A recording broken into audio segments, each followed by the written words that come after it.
We're live, Mr. Wade. Good night, good night to our Belizean people, both at home and abroad, viewers and listeners of our Belizean Affairs show. Tonight, again, we come to you with our 181st edition of our Belizean Affairs show. It's always a pleasure who we have sitting with us here tonight, Mr. Leonard Brackett, and we'll be joined shortly by Mr. Gregory Brackett. He is in the background queuing up some stuff and doing some technical work. And as always, we're going to get straight to the show because, we are running a little late and we have a very good, again, show lined up for Belizean people, bringing them, the happenings, what's going on in this country, and just like I say, we always start with a prayer and then a reading. I'll ask Mr. Leonard Brackett to lead us in a prayer, and I will lead you with a reading after. Leonard, Yes, sir. pleasant good Thank you. night, my brother. It's always a pleasure. Thank you very much, sir. It's a pleasure having the opportunity to sit with you again tonight on tonight's show. And let's hope that we vindicate people's time and effort to join us. Uh, I'll just want to bow my head for a second and say a short prayer. Divine, loving Father, thou who art the creator of heaven and earth, thou who art our own creator, we come to thee asking that thou would continue to have mercy upon us, that thou would continue to bless us, that thou would continue to afford us the privilege to partake of the virtues that thou hast instilled in us and have allowed us to partake of in the past. Please help us to do good for ourselves and for others. Please help us to be good. And also, please bless our family members, friends, and loved ones, each and every one of them. Thou knowest them by name and number. Uh, Please continue to bless our country of Belize, its people, and its leadership. Please bless this country of the United States of America, its people, and its leadership as well. Please bless the rest of humanity, especially those people who are in harm's way with tornadoes and volcanoes and uh, wars and all manner of pestilence. Pray that thou mayest bless us with the ability to speak truth to power if need be, and that we may be able to provide some solace, transmit some knowledge or wisdom or understanding, so that we can deal with some of the affairs of our country. For we ask these mercies in Jesus' name. Amen.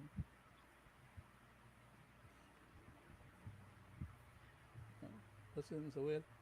Back to you, sir. Uh, Barely kind of low, Leonard, but yeah, okay. Thank you, Leonard, for that prayer. Um, I'm going to continue on. I read, let's see, Peter 8 to 18. So, though you have not seen him, you love him. Though you do not know, see him, though that you not now see him, you believe in him and rejoice with joy that is inexpressible, that filled with glory, obtaining the outcome of your faith, the salvation of your souls. Concerning this salvation, the prophet who prophesied about the grace that was to be yours searched and inquired carefully, inquiring that person or time the Spirit of Christ in them was indicated when he predicted the suffering of Christ and the subsequent glories. It was revealed to them that they were serving not themselves but you in the things that have now been announced to you through those who preach the good news to you by the Holy Spirit sent from heaven, things into which angels long to look. Therefore, preparing your minds for action and bring sober minded, set your hope fully on the grace that will brought you at the revelation of Christ. As obedient children, do not be conformed to the passion of your former ignorance, but as we who call you the holy, I mean, who call you is holy, you also be holy in all your conduct. Since it is written, you shall be holy, for I am holy. And if you call on him as Father, who judges impartially according to each one's deed, conduct yourself with fear throughout the time of your exile. That's my reading from Peter 8 to chapter 1, 8 to 18. Uh, Mr. Wade, Yes, can you Leonard. hear me any better now, sir? A little, yeah, a little bit better, yeah. Yeah, I put both of my device on maximum. The computer is on maximum volume, ni- Okay, 98%, and I'm this is a hearing you. hundred. This is 100%. So I'm there's nothing hearing else I you. can do from my side. I don't know what's going on. Yeah, I'm hearing you. Okay, yeah, Okay, and so I was just yes, sir. checking on that now. Thank you. Uh, Thank you, Leonard. I yield back, sir. Thank you very Yes, much. thank you. Tonight, Leonard, we want to, you know, we have been touching the issue on that land, hospital land deal. We talk about it on three other occasions, and we want to continue to talk about it because there is public outcry for accountability and answers from the government. I want to welcome Mr. Gregory Brackett, our next host. He was in the background queuing up. Good night, Greg. Good night, Mr. Chairman. It's always a pleasure to sit with you and my person. You guys are highly appreciated. And tonight I know you have a lot to say. And as we do here in Belizean affairs, we show and tell because Thank we're dealing with people as elected officials who always do what? Tell on On themselves. on. ourselves. But I before, pass it back to you, Mr. Chairman. thank you, Greg. I just have a little sober reminder to our people listening, both at home and abroad, where we at now, 2024. What has the two-party system done to better your lives and the country and people? Is there opportunity? And who gets them? Are we living in a democratic country? Remember the word democratic. Are we living in a democratic country? We're supposed to be. That's a question. Is there equal justice? That's another question. Is there any space for the poor and less fortunate who gets the grants, the all the good goodies that the government has and get from other countries, who gets them, the monies that is given in the name to help the people of Belize, and not to mention they are now selling the people the word progress. You hear them now with that word progress. I beg, who are the ones that are progressing in this country, my people, past and present government? Who are the ones that are progressing? But now you hear this PUP government talking about progress. I ask, who are the ones that are progressing?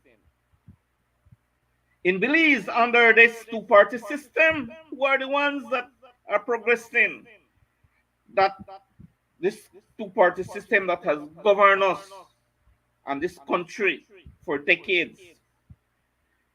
Who gets the scholarship, because some nice scholarship, this they give to this country, they give for the people of Belize, the poor and less fortunate, good scholarships. Who gets them? That's not supposed to be a rocket science. We know who gets them. Does it trigger down to the poorly black boy and black girl, right? And the poor people in the district towns and villages? I ask, get any in the villages that you live in? You get any at the towns that you live in? And if you do get, what are the scholarships that is given to you if you do get, right? The best ones, where does it goes and who gets them? My people, I ask, what happened to all the grants and other monies given to Belize in the name of helping the people and nation and the poor and less fortunate? Sadly, my people, 30 to 40% goes to the cause. Where does the rest goes? Mr. Government, can you please tell the people where does the rest goes? This is a situation that is so sad, right? It is intended for the poor and less fortunate, but we see where it goes. And sadly, there is no accountability on those money. I ask, what has this two-party system done for you? First and second and third generation, and some fourth generation of born Belizean, right? What has they done for you? For sure, they are telling you in words and action that the influx of immigrants and the immigration and amnesty that they've been holding, right? The people that are coming in from other countries, and they show you, right? They are recruiting in their parties. The people they are recruiting, right, in their parties, they do not need the black and the grassroots Belizean Mm-hmm. anymore Mm-hmm. to win in their election. We are seeing the areas that works are being done. Our natural resources, we are seeing where they are going, like Valley of Peace, right? They just put a nice road from the Agropino Kawich Bridge down to Valley of Peace. Nice road, Mm-hmm. right? Who lives in Valley of Peace? Down south, Or, we see the villages that are being helped by this newly elected guy from Honduras. I call it because that's where he was born, not in Belize. So that's why I say that. And sadly, boldly, we see the no give a damn attitude for especially this PUP government. What they say and what they do publicly. We see the way they violate our constitution, use their office for personal gain and political gain, the prostituting of our assets and natural resources, the abuse of our tax dollars, the way they abuse our money, the grants given to Belize in the name of the people of Belize, to help in poverty, to electrify homes for the poor people who cannot pay a bill, right? Anyone want to get it yet? And help in times of COVID, lot of money. Who got that money? Hurricane, who get the help and who get the money? And what do they use it for? Political gain. Sadly, and they say they love you. My people, please do not let the government now take away your democracy, your power, because you have a lot of power, my people, and they're trying to take it away. Your freedom, your constitution, and our dignity. And believe me, you can stop them from doing that. You have the power to do it with your votes and your movement. As per the latest on the land purchase that was, a hospital was supposed to build in the UB area. Right now, it we talk about it, and we're going to talk about it some more tonight. We see the individuals that they are involved with our taxpayers' dollars of $9.6.9 million for that property now that they and close to a sewer, right close to the Belmopan sewer, right where all the filth passes and station, come in station and then emptied out, right? The documents, we'll talk about that. We talk about we'll talk about the transfer and the players.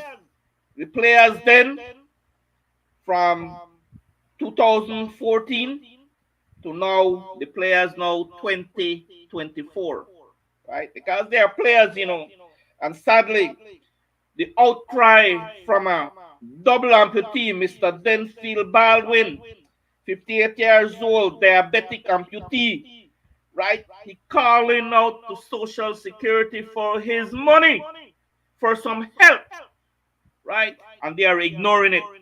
My people, what has been the government priority? Is it people and nation? Is it providing jobs? Is it making your lives better? Is it dealing with poverty? Is it making our healthcare system better for the poor and less fortunate in this country? Because they are the only ones that use our public healthcare facilities. Our elected leaders and heads of department do not use our public hospitals. I will not say where they go, right? Is it making our schools better and affordable? Because they say free education, but my oh my, that's a pitch that they dazzle the people's eyes all the time. You hear the education minister and the government people like, oh, free education. I left that. Want to get free? Will you get free education? I left that to right? Are they providing jobs? I left that to too. Are they creating a better future for our children? I left that for no. Do they want UNCAC fully implemented? I left that for no. Fanatics. Do they want to ease the burden for the people at the grocery stores and at the gas stations? Who owns the gas stations? Who owns most of the fuel that comes into this country and tax on it, right? And our vegetable market, our vegetable stalls, surprisingly, the high price of our vegetables that grow right in our neighborhood, right? Do they want equal representation and redistricting? And are they going to leave our constitution alone? And are they going to hold yet another illegal election in this country? Because the last two was illegal according to our constitution of this land. So, my people, are you happy with this two-party system? Because they're lining up behind each other and every so often, right? That has born black and poor and less fortunate Belizean as slaves. And we just had Emancipation Day the other day, right? But we are still slaves in this country. And who are the slaves? That's a question. And in poverty, don't forget the poverty that we are in. And they keep us dependent on the politician. When I say dependent, I mean dependent. Every time an election comes around, we are dependent on them because of little crumbs they pitch and they throw to you, all in the name of help me out and put me on a seat. And are you happy with the system that gives you no justice and hides our natural resources and assets for you, the rightful owners? They hide it because they regularly poor Belizean can't get 100 by 100 for build a house. Very hard time they have getting that. But we see who comes and get it automatic and they don't get lease, they get property. Right? Not born Belizean. Right? Now, who are the rightful owners of these assets and these natural resources? Is it the foreigners that comes and get it? Or is it you, the born Belizean? And give it, they have foreign interests too, right? Loan foreign people get our goodies boldly and unaccountable to no one. And are you happy with the police state and the authoritarian state that we are in as I speak? My people, wake up. May God bless Belize. That's my little. Have to get it off my chest, Leonard and Greg. Have to get it off my chest because these are things that directly affect our people, and sadly, only some of us talk about it. So the rest of us take it and bite it, green with teeth, and we go to bed with the belly hot way, but afraid to call it out for what it is, for whatever reason. Greg, I know you have some stuff queued up that we want to talk about again. I want to continue from the last land situation, Greg, and I know you're going to take us right to it so we could discuss it some more. Thank you, Mr. Chairman. The two parcels, 5624 and 11214, amount to just a shade under 15 acres.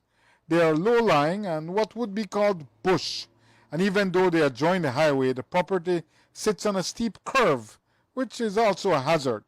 Private valuer Troy Smith, hired by those who have been the property owners since 2018, Kenny Zeng and Annie Zhu, valued one parcel at $4.5 million and the other at $4.8 million for a total of $9.2 million. The government's valuer, Commissioner of Lands Talbert Brackett, valued one parcel at $2.9 million and the other at $3.1 million for a total of $6 million.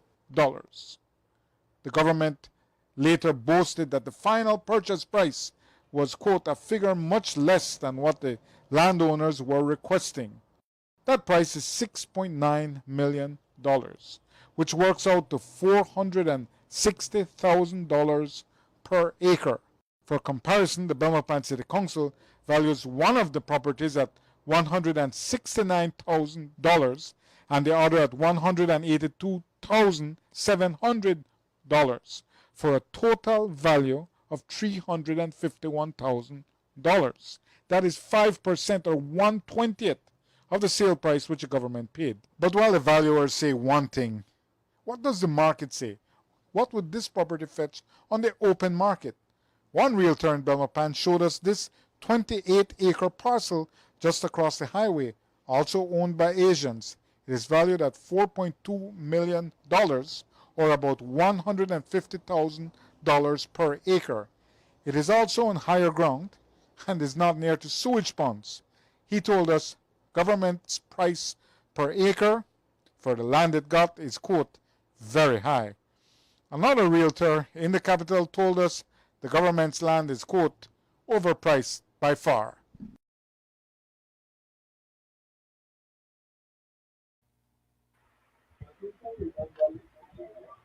There you go, Mr. Chairman. Now, Back to you, sir. now, guys, we have been talking about this. I call it an illegal transaction, guys, right? And how can these guys be held accountable for doing it? Who will be the one to hold them accountable? From the very get-go, it's all illegal and it's all about cronyism. It's all about, helping a very good supporter. It's all about rewarding a very good supporter. And it's not about the interests of the people and nation blatantly. And sadly, guys, does this money belongs to Briseño and his minion? I mean, individually? Or, this money is taxpayers' money these people are playing with. And, guys, it's not the first time, that transaction like this happened, right? Sadly, and the thing that really get me is the way the Prime Minister of this country say it and what he think about it. Like it's nothing. It's like he just should be hand in a pocket and they show $1, right? Like, yeah, everything went according to the books, and he don't see nothing wrong with it, and it is what it is. That's the attitude of this guy. Now who all these people are accountable? Who all these people are accountable? I just hope and pray that the people says the buck stop here at this one, Mr. Prime Minister. We didn't behave this kind of way when the last UDP government did similar action, right, with our assets. But the buck stop here now, Mr. Man, because we're tired of it, right? Mr. Chairman, if I say may, this, Greg, go ahead. Go ahead, Greg. I do have an answer to that. The buck stopped here. So, Mr. Nigel, what are you going? Hi, Jay. Everything good? So, I understand you have some issues and concerns regarding the new land. So, we want to talk about regarding the proposed hospital lands. My concern that are we getting value for our money? The government say it costs what $6.9 million and spent to acquire this 15 acres of land on a highway where we just heard the engineer from MIDH, Mr. Evandale, mention that it sits between two flood-prone areas. Not only that, there's about 5 acres away from that where there's a water sewer, one area where it gets stink. The people in the area they complain about it. I know about that area as well because while I was on Forest Drive, many times we wonder where that set me to come from. I used to think that my one septic when I realized that the whole general area. The next issue here is that there are other land for sale in the general area, far much cheaper. One individual have about 15 acres, 14 to 15 acres, they're about selling for $150,000 an acre. And it's the distance that was no more than not even quarter mile, maybe 10 lampposts away. So did we take our time to assess the value? Did we take our time to find out if there's, or are they telling us that that's the only piece of land we available in Abenopan? So we have valid questions. We want answers. If the government was giving us was very accountable and transparent in the transaction, we're not mad at the stage right now. So I do an interview with the minister yesterday, Mr. Bernard. He said that it was cheaper to purchase the land than it would be to upgrade the lands where the university. So what type of expertise does Mr. Bernard have here? First, Mr. Bernard tell me that his people from the Department of Health advised him that, sir, better buy this land because this is a better area. Are those experts any sort of, what type of skills they have to have advised him and the cabinet? Because I heard other ministers saying the same thing, that, oh, the people in our Ministry of Health thought that this was better, so we're going with that. I mean, seriously, this is they know. We're not going to the professionals. So now, you to take it one leaf further, I think that more people upset, you know, they are sitting home on their couch. And that's the problem we have our people. But you the plan one. Protest Friday. Oh, not for to critique the situation right now, not for to cry about the whole issue, but to not want to take action. So we'll have a demonstration Friday here in front of the Prime Minister's office so that he could hear, because the next thing was the Prime Minister mentioned he was not aware he was out of the country when the transaction took place, but he believed that his people were Rastaman, that his people were able to do the transaction and he trusts them. First of all, you, Mr. Prime Minister, you are the Minister of Finance. The buck stops with you.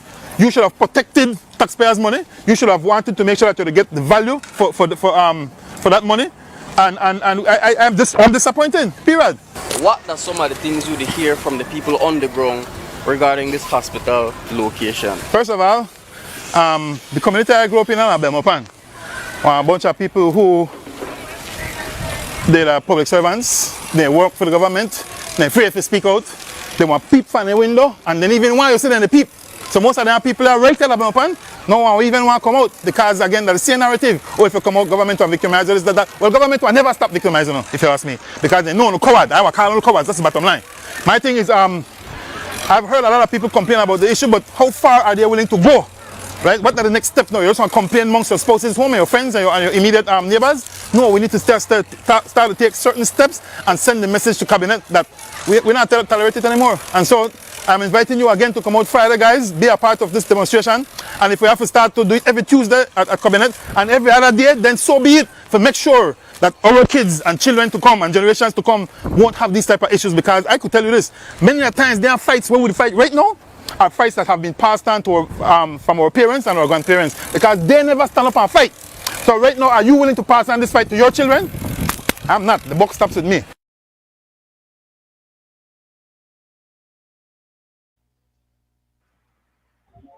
Back to you, Mr. Chairman. Leonard, go ahead, Leonard. After Mr. Nigel presentation, I like to say I'm with him. I don't think I need to add or take away anything else more from what the gentleman just explained. The problem in Belize, seriously, is that our country is being led, as I usually say, by a cabal of mobsters, hyenas, drunkards,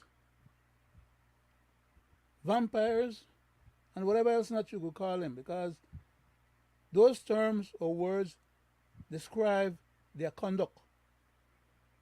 They're not managing the government of Belize on behalf of the Belizean people.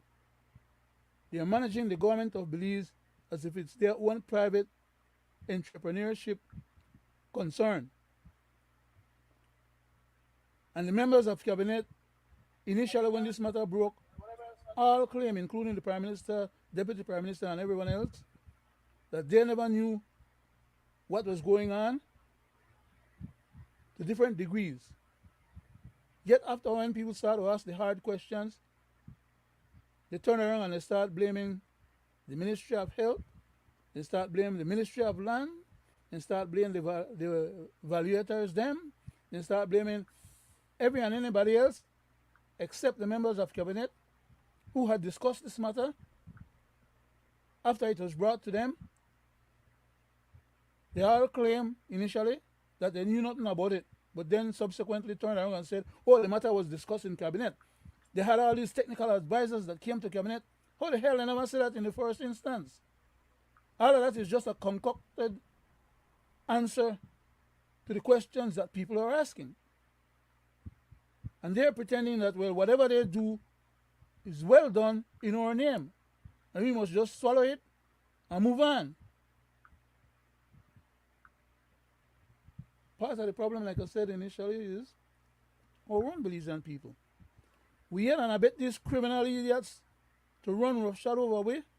First of all, we go sell them with vote, so they think they won we, and they won with vote because they buy it from we, and they won the government and the country and all our resources and our patrimony because we sell with patrimony for a plate of food on election day, 2 beer, and only $50 and a little bit more in some instances. And everybody is in on the gig. Everybody knows that's the name of the game. In the first place, everybody also knows it's illegal for them to be giving you any money for your vote. But who cares about what's legal or illegal? It's all about playing the game the way the system is set up. That is, whoever could buy the vote or get the votes by whatever means necessary could then go to the Governor General and be given the ascension of powers to govern. And once they get them powers to govern, they're in charge of the treasury. And from these few people get into office, I want to say for Mr. Musa was in office, the reason why the High Court called him a cancer on the society is because of the same problems. Messing around with the treasury and defrauding the people of their own funding. Hundreds of millions of dollars had been disappeared out of a budget,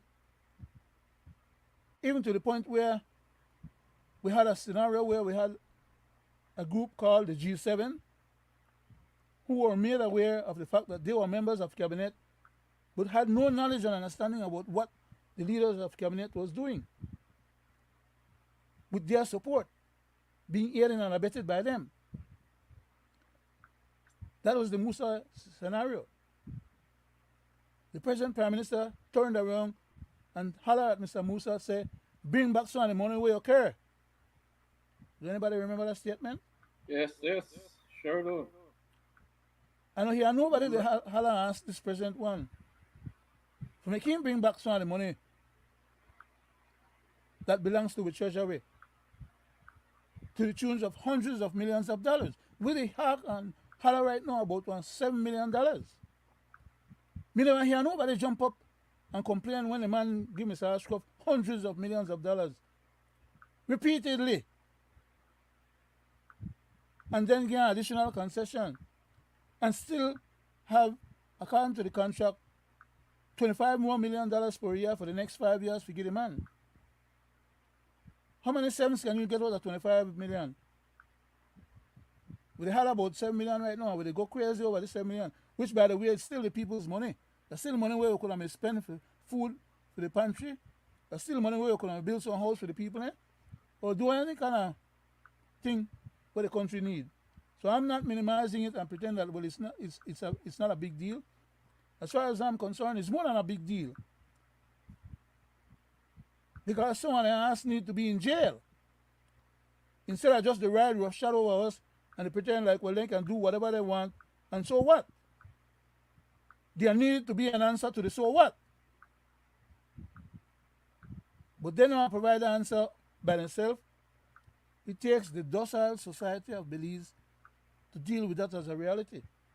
Or just sit down, suck their finger, and stop complaining. Can't complain. You know you see just the way they roll. Your complaining now make a difference. And we have a peer opposition party who is supposed to be there to deal with some of these issues. They are nowhere to be found, but still collecting a salary just like the other ministers and everybody else in cabinet. I'm getting tired of talking about these matters, speaking to them before they become news, and even after they become news, everybody still sit back and pretend like, well, it's no big deal. To some of them that are getting little crumbs off the table from the different ministers then when they work for as campaign workers, that's all right with them. Whatever the ministers they could rape and scrape, and so long as they get finally peace on the side, they will always carry their ministers on their shoulder. Thank you. I yield back, Mr. Chairman. Thank you, Leonard. Crazy, man. Greg. Absolute crazy. Mr. Chairman, thank you. I believe we are living in some troubled times when it comes to our country. It is a proven record that elected officials that can commit white-collar crime and get away with it scot-free, while the underprivileged they end up going to jail. For nothing If I sometimes. look at a certain young lady without calling no name, and the charges she has for land transaction, and I look at what is happening within the government, let the chips fall where they may, as they always say. Who should hold them accountable? Because it's a trend that the government is using malicious persecution to silence individuals who speak against them. Ever since the Common Assault Bill, when Mr. Leonard Smith got up in the House and said that I hope you are not using this bill to get rid of certain individuals. This is exactly what they are doing. It isn't that long that we saw what happened in the Kyle district at the hospital and how quickly the Minister of Police wanted to turn around and change the law to prevent Channel 7 News from broadcasting certain things and all news media and a whole because they got caught lying. It isn't too long that they got caught again. The Commissioner of Police and the Minister of Police in the incident that happened in San Pedro. And as you can see what happened, a corporal was transferred from there, but nothing has ever came out of the incident that happened. It isn't that long that a 13-year-old Greg, youngster, before yes, you go forward, on that same thing with the corporal was transferred for doing his job, but that he is didn't do the correct, job that they sir. wanted him to do, so they transfer him, so he's not available to correct the record and or for them to go ahead and do a record cleaning so that they can go ahead and, without the man being on the station and being answerable, they can doctor those documents and come up with a false charge to whoever they want to. That's what that was all about. I yield back, sir. Thank you very much for letting me chip in there. Thank you, sir. A Mr. bunch of Chairman, it gangsters. isn't that long within and under the unconstitutional state of emergency, of which individuals was being fixed up without committing a crime. Mm-hmm. A 13-year-old was also picked up that had absolutely no charge at all. That incident was the talk of Belize, only to find now that that same young man, after the news media and people had gone and case, the commissioner of police would step forward and say that young man who had no charges was charged with threat of death and some other allegation, malicious persecution. I sit here and I say this tonight because I want the people at home and abroad to understand that when we say something, we show and we tell. And as much as this government and the Prime Minister wants to get up and say he did not know, he Liar. is in denial. So I will play the tape that the people can hear that this same Prime Minister said Greg, the land was surveyed and secured and the government already uh, had it b- in their control. can We I are say something before you speaking play it? about the land from UB. Go ahead, Can I say sir. something before you play it? I appreciate that you're trying to be diplomatic when you say the man is in denial. Okay? I give you kudos for trying to be diplomatic, and but at this stage of the game, and for as long as I've been grabbing these guys in the throat and shaking them up, I will not cease and desist doing that. So I want to go to the point and say the damn man is lying outright because that's really what it is. Call it what it is. He's lying, Thank you. and he should have no reason to lie to the people who had trust in him and elected him and his cronies for him to become prime minister of our country. He should be Thank you. more Go ahead. forthcoming and tell us the truth. Go ahead, Greg. Thank you very much, Greg, for yielding and letting Mr. me speak. Chairman, I Back will up to play what you the were saying. tape so the people at home and abroad can see and hear what the Prime Minister said about the land at the University of Belize. By his words and videotape, he said the land was already surveyed and secured and the government had it in their control. So he Sure cannot did. say he did not know what took place. Let's go to the tape. This bill seeks authorization for the cumulatively supplementary sum of $86,929,085, of which $37.6 million will be allocated for recurrent expenditures, $31.8 million for Cap 2, which is domestically financed expenditures, and $17.4 million for Cap 3, which is externally sourced expenditures. No doubt, this is no small supplementary appropriation, but it reflects the unwavering commitment of my administration to the people, their well-being, their upliftment, and the country's upliftment. As you may be aware, we have procured $90 million in highly concessionary fund financing from the Saudi Fund for Development to construct a first-class tertiary level care university hospital in Bamopan. A portion of the UB lands have already been surveyed and transferred to the government, and the procurement process will begin shortly. In his own words, he was Thank lying you. Mr. as usual. Chairman, Thank you. back Thank to you, you, Greg. sir. Thank you. My people, both at home and abroad.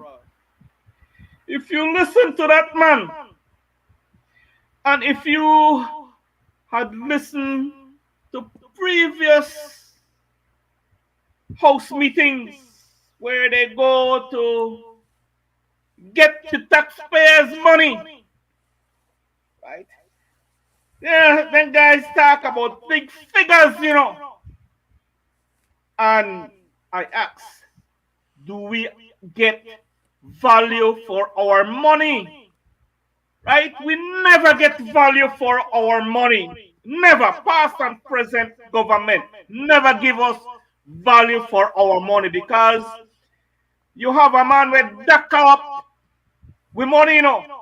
The taxpayers' money, he got a book where he doctor this book up so that Tom gets so much, Harry gets so much, and Dick gets so much, and you get so much, and this is the amount we put in at the cars. This is the amount. But after everything is shared up, now you listen to that man. He mentioned $86 million for this, that, all kind of thing. He got mission for that $86 million. Then he went back and said about, and for those who may not know, and this and that, we had gotten $90 million. So you have two amount of money this man is talking about. You know, one we get from the Saudis, now we him get from the Saudis, 90 million. and the 86 million is got going to be taxpayers' money. Okay, Supplemental bill. when all that should have been in that $90 million, you know. All these things he talking about that this 86 million going to, no, that's part and parcel of building the hospital with the $90 million from the Saudis, right? But you see, he got too money now to play with.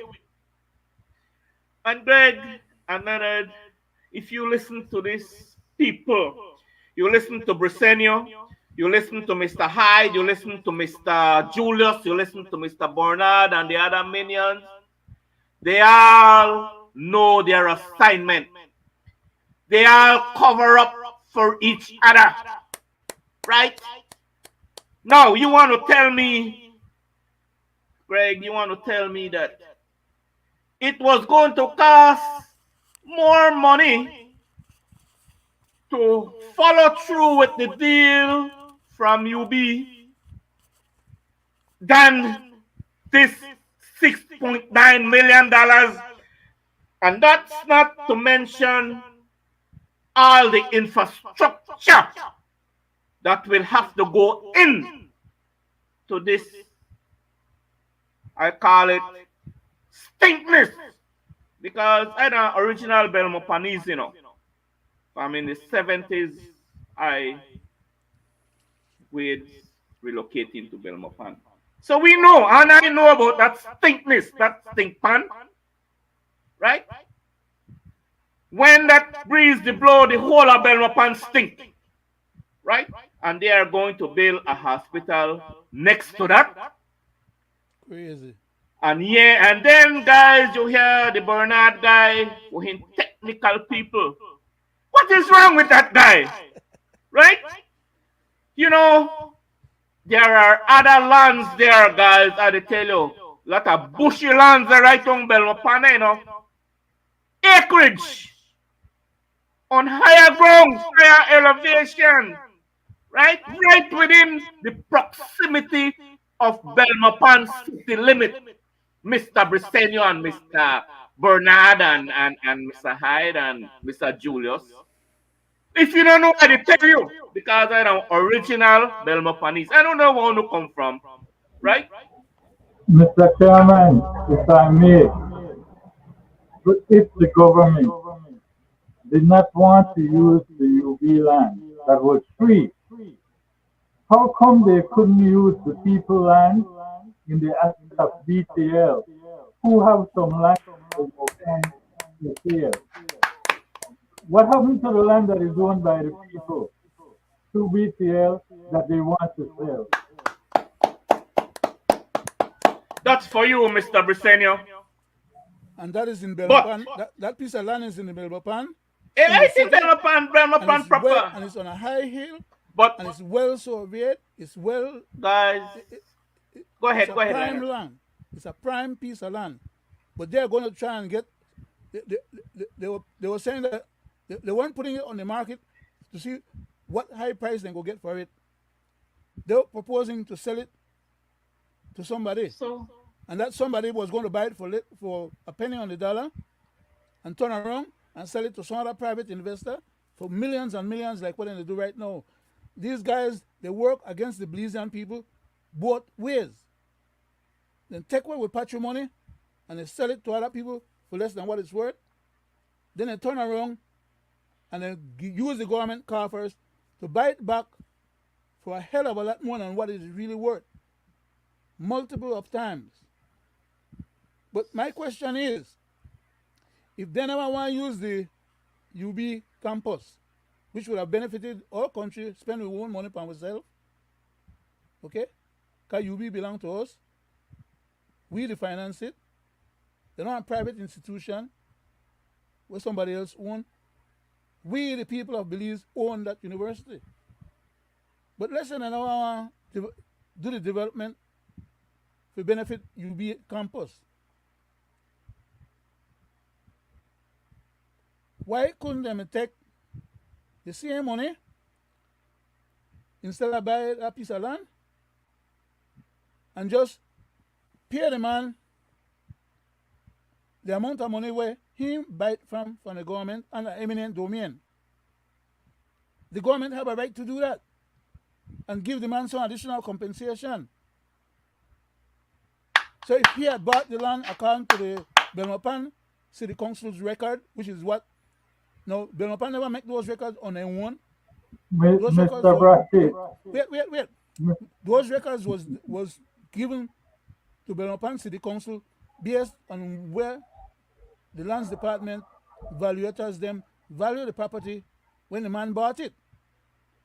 So he had to have bought it for the 160 odd million, 160 odd thousand for the one small piece, and the 180 odd thousand for the other bigger piece. Which meant that if you add those two numbers together, you still come up with less than 400,000. So if that Chinese person had bought those two pieces of property that the government was so in love with and needed to get it back for public purposes, which is what the Constitution describes as the acquisition of land by the government, then could have gone and passed on a law just like when they do when they want to get BTL and any other assets, which constitutionally they are empowered to do. Then could have gone to the house and passed the law, acquire it back on the eminent domain for the price that they may sell it to the person for with a profit. And I'm definitely sure that profit no may be more if they sell it originally for less than 400,000, and if they were willing to pay 500,000, let's say even more than 500,000, let's say they're willing to pay 600,000, or maybe they're willing to pay 700,000, or let's say maybe they're willing to go up to $1 million. That would have been 2.5 times more than what the man paid for it initially. That would have been a nice compensation and a nice return on their money. But the jackals and hyenas that we have in our government didn't know how to use the powers of government legitimately, legally, lawfully, constitutionally, when it should have benefited the public and the people of Belize, whose business they are supposed to be taking care of. No. Instead of paying the man 2.5 or more than 2.5 times what the thing may worth under eminent domain and take it back, then decide to pay the man 70 times what the man paid.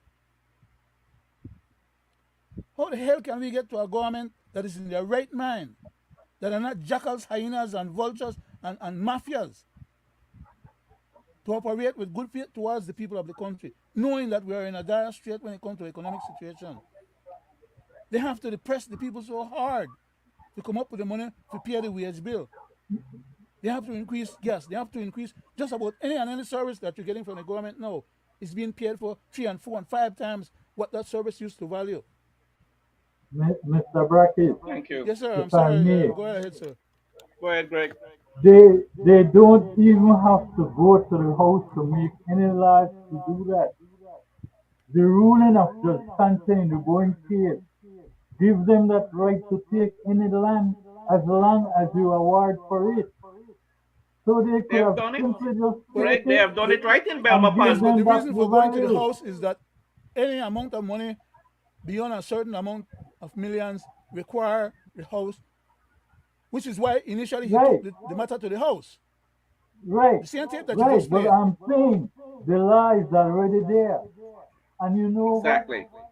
is happening in Placenta as we speak? They are killing those people with taxing now.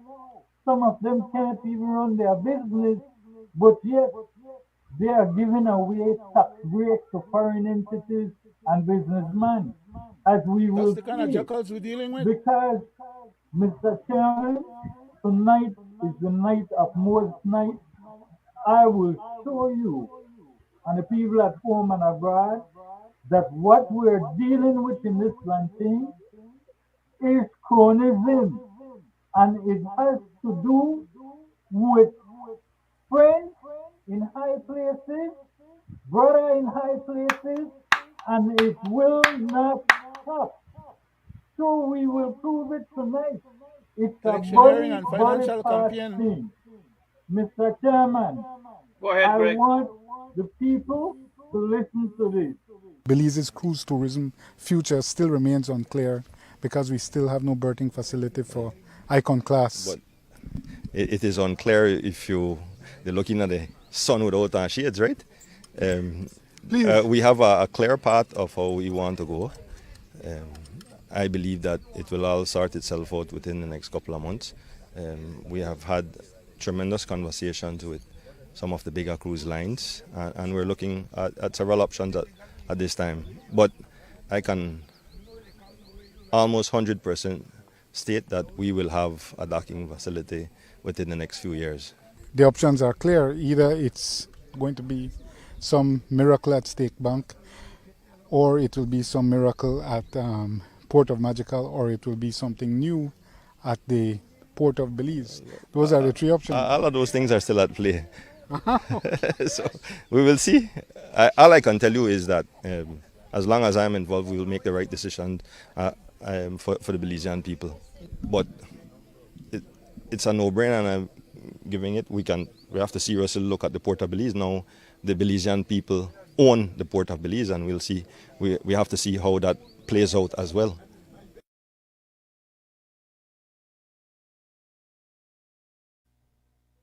Mr. Chairman, you heard that. Wait, Mr. Brackett, wait. You heard that, Mr. Chairman. You heard what he said. Now I will show you the real chronism. The coastline, a pine ridge forest, and the Maya Mountains as a backdrop. There are few places as picturesque as Commerce Bight, about a mile and a half south of Dangriga. But it also has the deepest waters of any port in Belize. Many Belizeans are unaware that Commerce Bight is the only natural occurring deepwater port in Belize. And that's why tourism investor Basilio Zabané is spearheading a $50 million Belize dollar pocket tourism and luxury yacht project. Ground was broken on Friday with the area rep, the Prime Minister, and the Minister of Tourism in attendance. The project to transform this battered old pier and the surrounding area will be in 3 phases. Where the actual structure is right now, that will just be slightly modified to receive international small yachts. Okay, and those then will also benefit from the services of the marina itself. From what is here now at the head of this pier, which is 535 feet out, a depth of 20 feet, can accommodate easily these smaller vessels that might require only 10, 15 feet. There will be floating docks, as I've been informed, another 500 feet out. That takes you to depths of about 35 feet. Okay. That's where the small luxury boats or small cruise ships would be docking. But to do this, Zabané and his company, Southern Deep Port Development Limited, will have to find $50 million. Okay, so are you confident here today that it is something that will be able to find financing to reach completion? Yeah, as you know, and you're well read and in tune, $50 million is pittance for these types of projects these days, and it's a lot of money is out there, and we believe that I think Belize is a hot destination, and there are investors out there who would want to invest their money into Belize. To get the ships here would not be difficult. I think the difficulty is the actual investment. I'm told it's going to be around $50 million to be able to uplift it. And a big part of stoking that investor confidence is contained in this document. The Parliament approved public-private partnership, which makes the government more than a vested interest. They're a shareholder. I saw the PPP agreement that you all drafted for him. The concessions are very lavish. How do you justify those? But it is nothing different than what other previous governments have done. Actually, we cut it down, and that is why it was sent back at least 2 times in cabinet, because we felt it was way too much. Included in that agreement is the commitment that government had to take it to the House. You will be criticized because then when I say, well, this is a Zabane project, and this is a related party legislation, Yes. not transaction legislation, because it was pushed by you, enabled by you, and it will serve to enrich and enhance the investment profile of your first cousins, your relatives. Let's say your father is involved as well. How do you respond to that? No, well, that one with my father is involved, that's not true. But no, I'm willing to take that criticism because the benefits are so tremendous to the residents of the community, right? Yes, Basilio is my first cousin, but you ask anybody in the community, there is high respect for Mr. Basilio. He has been assisting the community. He's the largest employer here in Dangriga, over 300 persons that he employs in his 4 resorts. And so I am happy to be associated with anything that Basilio does. And so I don't have any problem taking on that criticism because the benefits are so much greater that I think that will just evaporate. And the primary benefit here is job creation. Mr. Chairman, legalize conism at its best, with elected officials involved. I will leave it at that. Back to you, sir. Thank you. Thank you, Greg. I just hope that people, both at home and abroad, listen to these guys, because then they will lead us now. And some of them has been, right? And they are still here, right? Doing the same thing that they have done to us before. And they're just a continuous cycle, right? You listen to the way these guys talk, like they could care less. Could gripe and do what they want do, and we don't draft this legislation, and Briseño don't make a deal, and they make where they want to make The other important things in those documents, you never hear about it, because those are the Secrecy Act, right? That's between them, right? And who gets the bukut? That's the big question. Not Briseño, not Zabani, not Mala, or whatever his name is, right? They will not get the bukut. But you hear the man say, who you benefit? You lie, You don't benefit the people. That's for sure. So I say this to say that what have these guys done that benefit the poor and less fortunate, man? Where people could say, yes, my life better, and my children lives them better, and the country they flourish, and everything good in the country, and we live good. Who could say that? Yeah, the man talk about progress. The 4 from Orange Walk, including the Briseño guy, they talk about progress. Like I said before, progress, oh yes, but who are the ones? He used the right word, He used the right word. But they make it sound that progress trickled down to the poor people, which is a damn lie. Right? But he used the right word. So I say this to say that what have these guys done? Right? It seems to me that they have been doing everything negatively, negatively for the Belizean people since they sit in office. Everything they have done so far, Portico, the BTL deal that went to Smart, and I could go on and go on. Who does it profit? And these are the people that's supposed to be looking out for the welfare and the well-being of the Belizean people. Belizean people. Not the other way around. But these guys are accountable to no one. And they will continue to do to us, continue. You elect them again.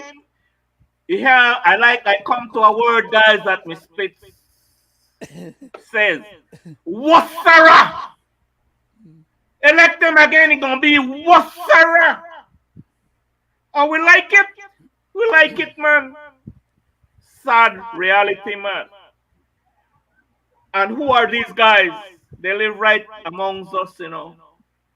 But Mr. Chairman, say that they love I we. will answer that for you. So These guys I are laugh called, because the only thing I can do. Mr. Chairman, if I may, you ask who are these guys. Don't forget, when this party gets into power, what happened when they come out of power? These guys are called privatization. Don't forget the word privatization, sir. So my people, thank you. So my people, you see why they don't want to fully implement UNCAC? There's a reason, you know. Not because of they're not ready and the people they know they talk about it and this and that and that. No! They know damn well the consequences of UNCAC. If fully enacted, they know damn well the consequences that could come back. Leonard, you always talk about coming back to haunt them and karma. They know what they're doing. They all understand their assignment. You hear them while we're on the issue of the UB situation. You hear each one of them stand in row and like they don't know what's really going on, and the expert this they have to go by the expert, and the expert and lead them to that direction. And they know they look at the big picture, right? Belmopan has so many roads, guys, to get to that original UB spot that they want. You hear the top, but they have to push road and no internet and no light. Light is right, electricity is right around there, guys. Right around there, but they make it. Yes, sir. There was no money to be made. There you go. There you go. That's it right there. That's it right there. Figuring out how to justify getting some more money from the treasury. I'll say this and I leave this like that, right? Is that, you know, do they have the best interests of the Belizean people? No. Do they want to do right by the Belizean people? No. No. Right? I call on the Belizean people to stand up on this issue because the hospital, my people, if it's built at the right spot and what it's intended for, will benefit the Belizean people if it's done right. Right? But the way it's going right now is all about grabbing the taxpayers' money and sharing it around. And at the end of the day, we will leave without what the money was intended for, a hospital. That is exactly what is going to happen. And the money will be gone maybe to some bank somewhere in other countries. It will be gone like all the rest. Then you will hear some of them say, Mr. Briseño, bring back the money. Mr. Bernard, bring back the money. Mr. Julius, bring back the money. You will hear all this gripe. But go ahead, So, Leonard. Chairman, I wonder if okay, I got a lot of things that run through my brain, but I can try to bring out some of it. I am generally a skeptic, very cynical skeptic at that. Okay, I mean to the extreme, which is why sometimes when I predict these things or I say these things, it sounds so outlandish and like it's totally out of order, or it doesn't make sense, or it doesn't seem to add up to some people, at least the uninformed and the ones that are not interested in figuring out sometimes what is it that I'm saying. Maybe because I say it in the wrong way or I use the wrong word or however. But at the end of the day, I predict these things, and if they go back and check on our platform, they will see when those predictions were made. They can come back now at different other point in the history of the platform and see when we comment on the fulfillment of some of those previous predictions. But I'll say it here tonight. I don't think these jackals, hyenas, and vultures are as stupid as myself and many other people think that they are. You know why? They are probably getting the same result that they were looking for initially. They knew this thing wasn't going to fly, that nobody wouldn't have want to have a hospital, which is a health center, be built right next door to the shit pan. They know people may complain, but that is a design outcome. You know why? Time is of the essence. I see it too. That money is coming, the money is going to be used, and the justification is going to be said, okay, well, we had to appropriate and use the money for something else in the meantime until the next year budget, then we could come up again and get the money out of we one local budget. But for right now, we have other things that we need to take care of or do. Because we took all the money from the last budget and give it to Mr. Ashcroft, and we need to finance the rest of the year's budget. So we are come to the house, appropriate or justify using the funds that are available. Instead of we have to go borrow funds, we are use the ones that are available and repurpose it. Why? The people are complaining. They don't want this hospital built at that location, even though we promised that the reason why we try to get the money was to build a hospital at the previous location at UB. Not that they throw up all kind of thing. Let's postpone the era. Let's do the analysis what we're supposed to do. Let's go through a motion right now and spend a few more months to make sure we make people believe that we are so contrite and we really want to do it the right way. So therefore, let's back off and leave it. Right? Now we build a hospital at the place where we're sick a lot more people. We go to a hospital to go get better from the sickness. Like if you go to a hospital, we got the shit hole next door to it. You want to pick up some other sickness where they blow in at the ear or disease and stuff. You want got headache, you want got all kind of problems. So at the end of the day, these jackals would have justifiable reason to tell the Saudis, well, you know what, we got the money. We're in the process of trying to build the thing, and the people object. So it's our people's fault that now we as the leader are in a bind. We took on this responsibility for the money we want for us. We accepted it. We made good use of it. And you could see right here, the thing then when we had budgeted and what we made the plan to do, we still went ahead and used the money for valid reasons. But we will come up with the money at some other future date. Yeah. But if they lose the election, that the next government will be on the hook with that money. Anyway. So I'm tempted to believe that these jackals and hyenas have a good reason why they make that switch and bait, or a bait and switch, or whatever you call it. Okay? Anyway, it's While we run one interference mission, right? I Then got for them one agenda, and then just to give you the red herring there for run after. And thank you, Leonard. Thank you. I just hope Mr. that Chairman, I'm the just people being have cynic, an issue that I wanted to bring to the public, right, about our social security. That will be Mr. my Chairman, last. Go ahead, Greg. just to piggyback on what my cousin said, you used to go to school and when you were young, there was a saying, empty cocoa can't stand up. Mm-hmm. So tell me now if our elected official does not know what that means. You want to build this hospital without staffing. Where will the staffers come from? We already have no, we already don't have enough staff at KHMA. Yes. But the money Shortage. come from the parents' So salary. what is the rush to build it when you don't have the staffing? Will you bring in from Cuba? Who will you bring in? Who will you take back How you about fit as it? the We past? ain't get the supplies. There you go. Uh, There you go, Leonard. Very important.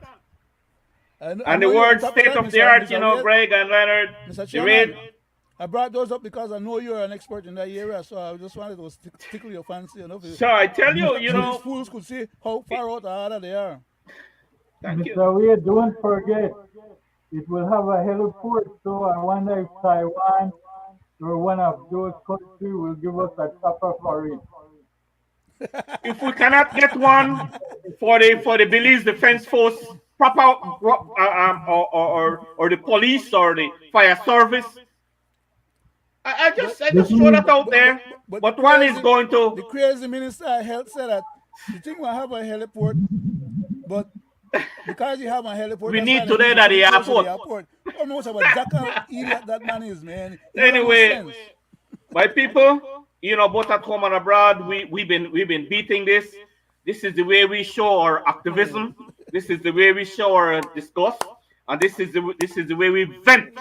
We vent the situation in the country, and we show and tell. We have been beating this issue from since its break, from a break like a couple of weeks ago, right? And guys, I thank you guys, for being steadfast, and we call them out, and we find solution. We not only talk and think, we show them what could be done, right? And how the money should be spent.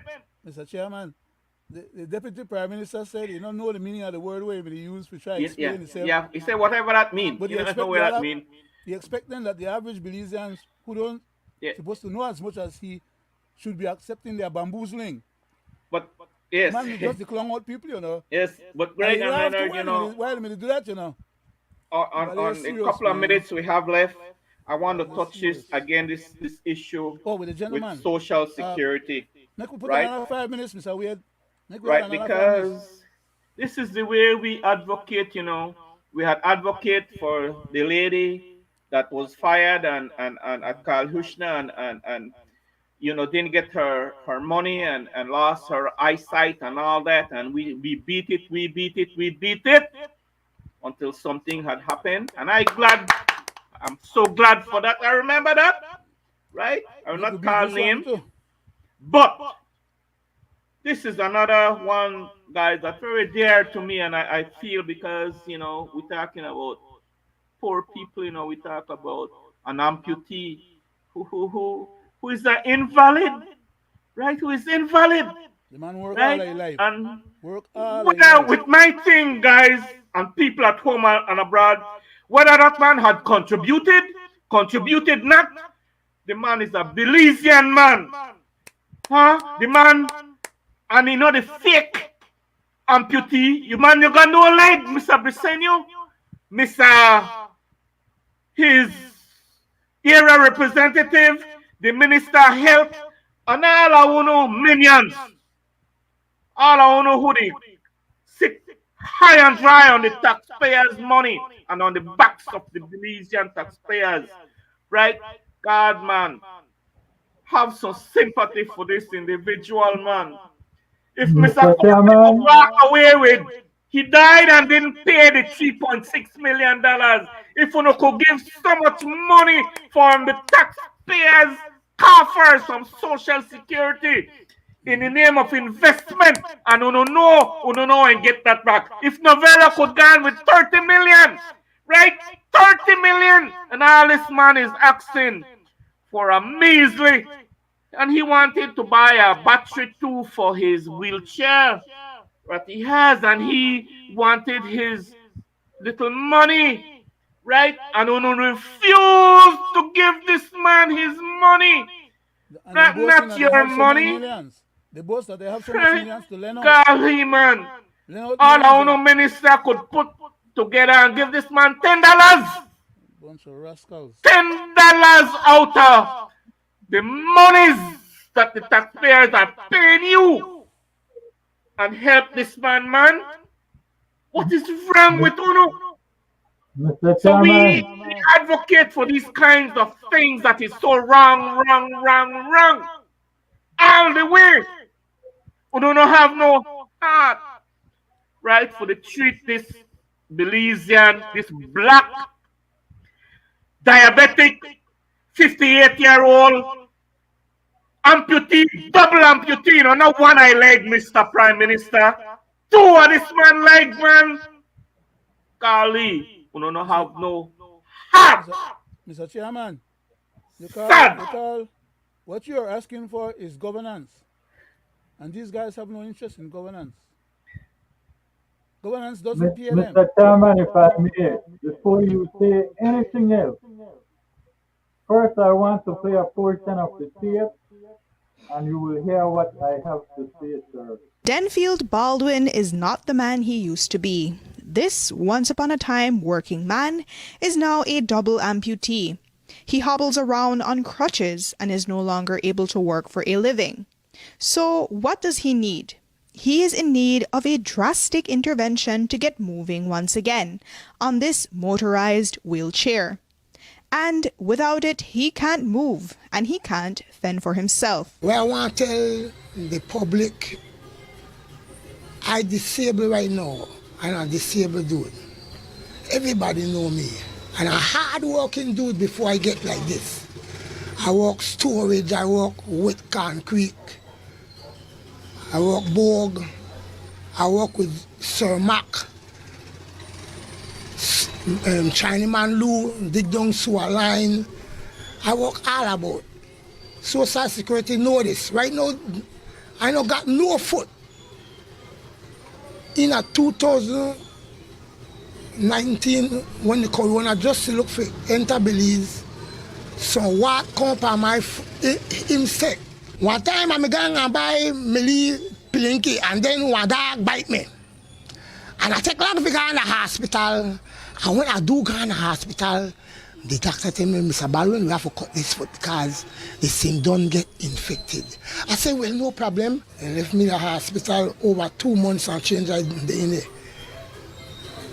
And right now, they just cut my next foot and watch out, they cut my next foot.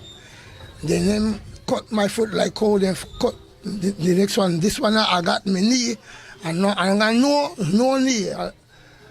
And I can't walk no more. But like any working man, he was insured. Mr. Chairman, the government of Belize just passed the anti-discrimination bill against handicapped when they are the biggest discriminator in this society. Guys, This gentleman was paying social. They are saying that he does not have the 500 credits. So what are they telling him? If he don't have it, he cannot get nothing. So they will end up taking the rest of his money that he already paid.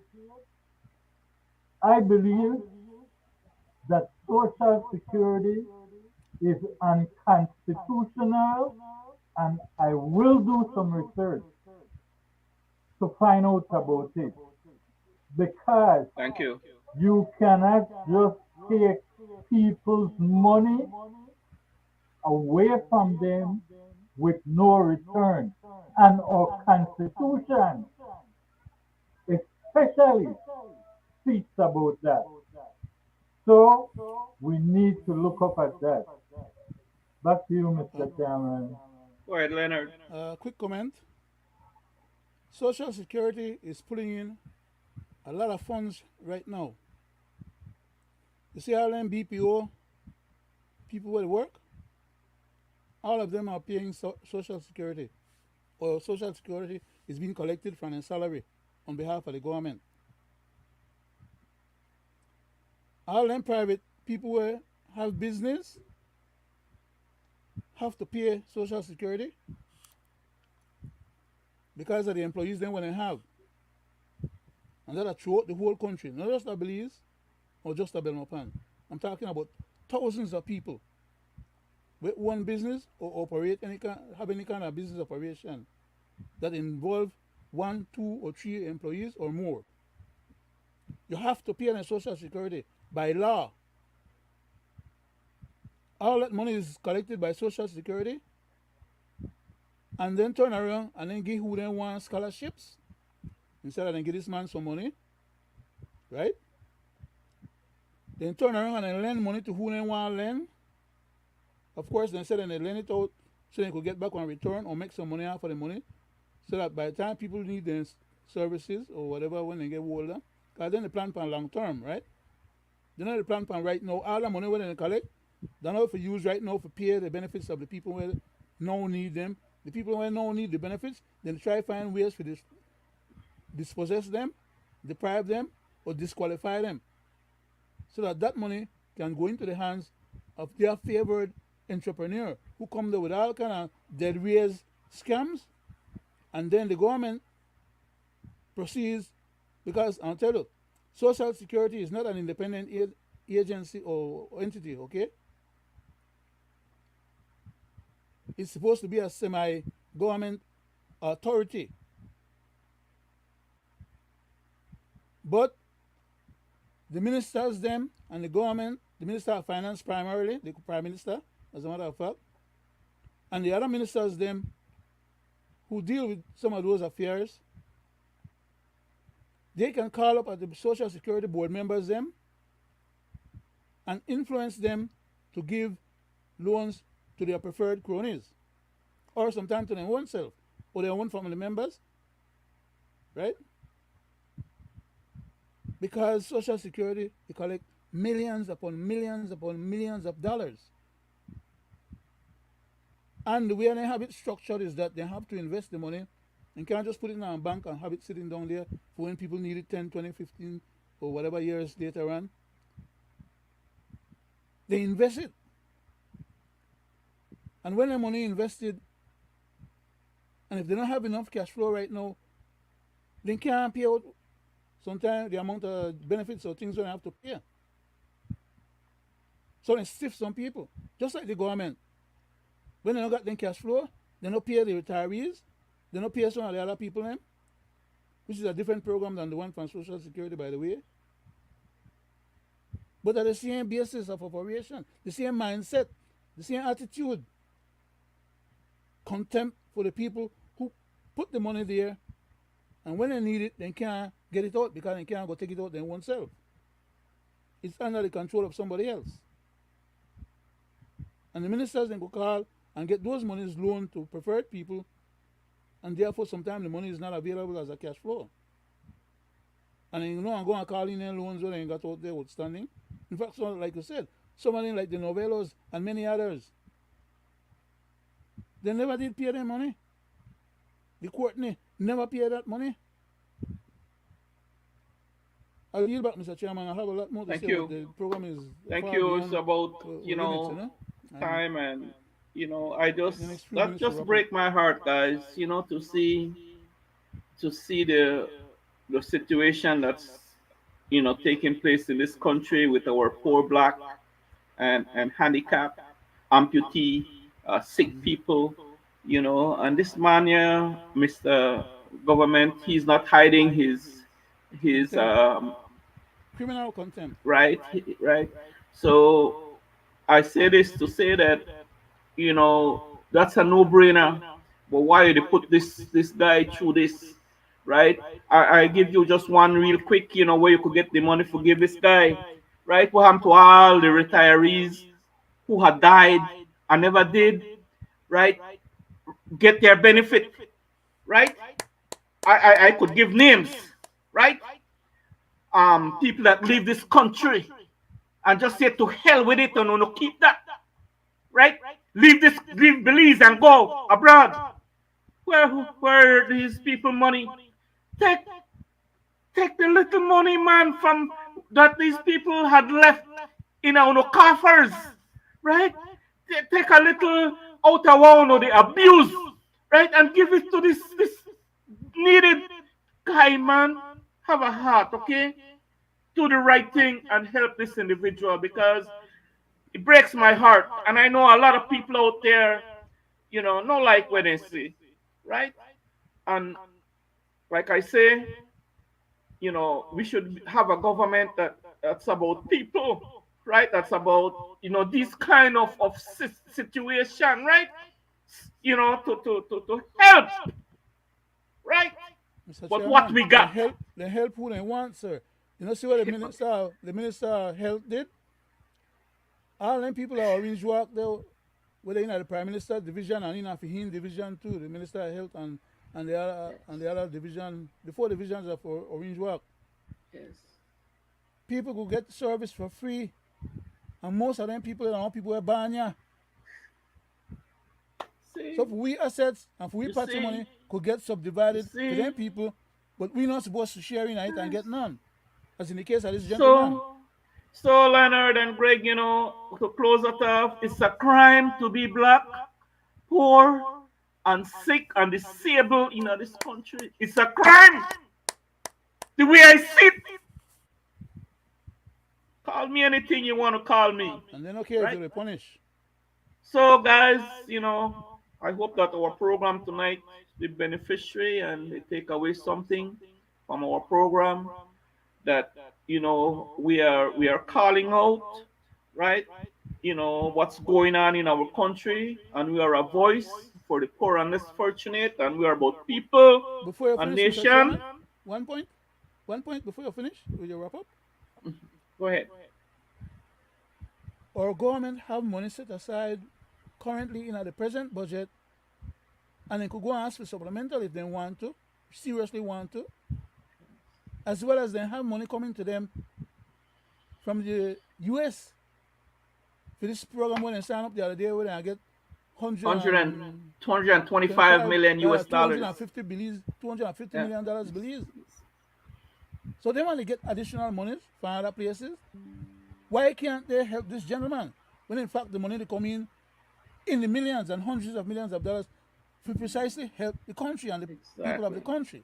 Exactly. Why are they going to stiff him? We got a budget where we could help him from. We got the supplementals then where we could help him from. Exactly. We have the money where other people to send in. And there you go. Private people where they try. Hell, man, have some decency or some conscience. Exactly.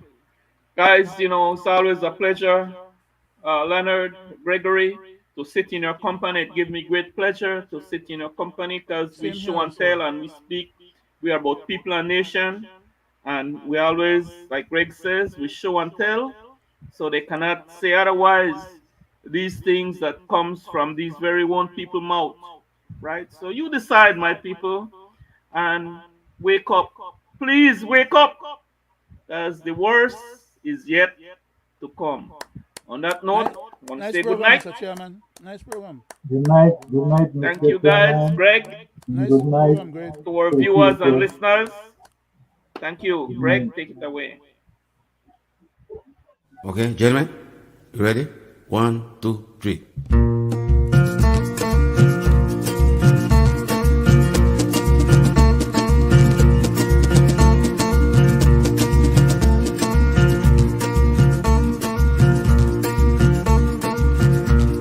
Nate no goya mer moya dena